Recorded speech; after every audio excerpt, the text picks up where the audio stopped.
ölkədə gənclərin 90%-i arzularını reallaşdırır. İstədikləri həyatı yaşayır. Ay Nazir, hansı gənclər gündə 25-30 manata fəhlə işləyib, öz arzularını unudub, stresten belə əyilmiş gəncləri deyirsiniz?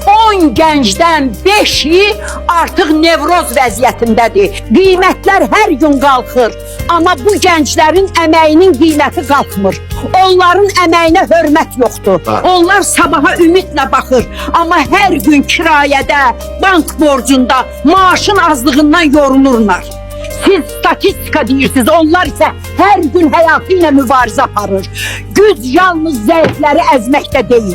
Güc, haqqı qorumaqda, gənclərin haqlarını çatdırmaqda, onlara ümid göstərməkdədir.